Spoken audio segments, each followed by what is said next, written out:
So I just got done watching episode number 6 of She Professed Herself Pupil of a Wise Man, and a couple of things that I really want to note here. And I know I've been saying this pretty much like each and every week, but this is just kind of the reality. Is this week I was back again and I was watching episode number 6 dubbed. What I will say is watching the dubbed is way, way more enjoyable than watching the sub version. Now, the reason for me being on this one specifically is that I'm really appreciative that Funimation went out and dubbed this day and date, although last week was definitely not the case. But one of the reasons that I'm really appreciative that they ended up doing this is this anime is pretty thin. It's pretty like it's one of those anime that when people say like, "Hey, I'm just gonna turn my brain off and watch this," this is definitely it. Like, it's not enjoyable. It's not cute, because it definitely is both of those things. But it's very like it's almost like, I don't even know how to explain it to you guys. But like, I watched the whole episode of episode number 6. I was here drinking my coffee. I was like, sipping it, watching the episode, and I couldn't really tell you what ended up happening. Now, like, I know the meats and potatoes, like, I know the bones of what ended up happening during the episode, but ultimately I'm just like, yo, what the F happened this episode? So here's what I know happened, and then I'll tell you my problems with it. So they met a neko, which is a kitty cat. So they met a kitty cat, they met a spirit, okay?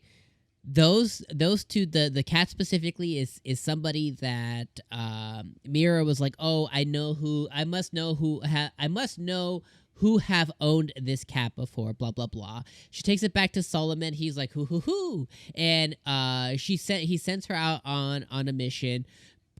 Before sending her out to the mission, we have our cute kawaii scenes, which is Mira getting dressed up in a couple of different outfits, which, it is really cute. She looked extremely cute. She looked yummy, delicious, whatever you want to call it. But like, I was like, okay, so that ends up happening. He sends her out to a mission. She does said mission again.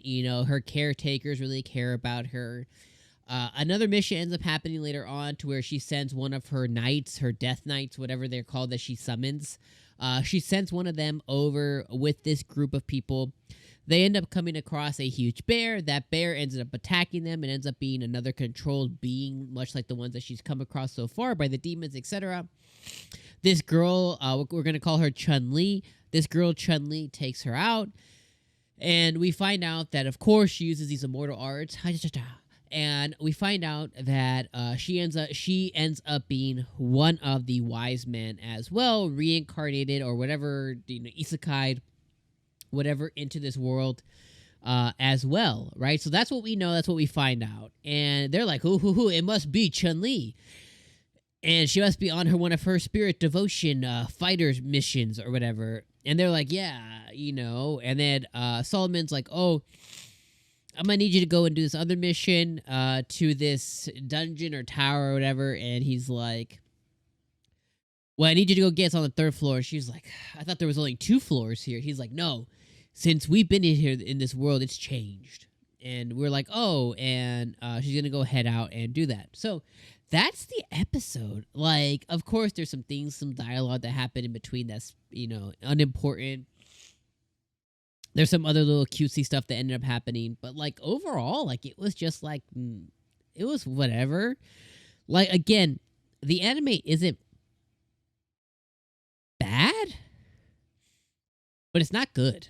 It's not good. Now, the dub makes it better. It makes it more enjoyable. I'm not watching subbed. I already told you guys last week. I'm not watching subbed anymore, period, at the end. If I can't sit here and look at my phone real quick and drink my little coffee, eat a little breakfast or something while watching this, I don't want to watch this anime. Like, 'cause if I were to sit here and just give it my undivided attention, it's garbaggio. But because I can be a little distracted while watching it, I can enjoy my coffee, I can eat something while I'm watching, eat breakfast, whatever the case is. It's okay. Again, I think it has redeeming qualities. Mira's a really cute character. I love the dress-up stuff that they have her doing. I love her little sassy attitude. I like how she reads, light novels and stuff. I like how this person is really absorbing being Mira, being this girl, and coming to terms with the fact that, hey, if you never make it back to your world, this is you now, you know? So I like how they're coming to terms with that. The things I don't like, I won't repeat them here again, but in a nutshell, it's the fact of the plot holes. It's the fact of not explaining the isekai. It's the fact of being there for 30 years and not investigating them going back and all the other stuff that I've mentioned throughout the weeks. Overall, that's it. I'm going to leave you guys on that. This week. That's it. I think this anime is extremely mid. It's extremely mid, but there is some enjoyability that can happen and that can occur. And the way that that's going to occur is through we got to watch dub. We got to do it together. If you haven't done it, do it, fam, because the dub is way better. And 2, we just have to take nothing seriously. Even if the anime wants us to take it seriously, we got to say, nah, I ain't doing it.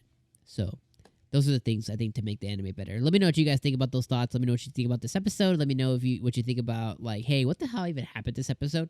Let me know what you think about all that. And of course, as always, drop me a like, drop me a sub. Be here next week for episode number 7. Hopefully this gets better because it's going to end very soon. So I'll leave you guys on that. I'll see you guys next week, my friends. Peace out.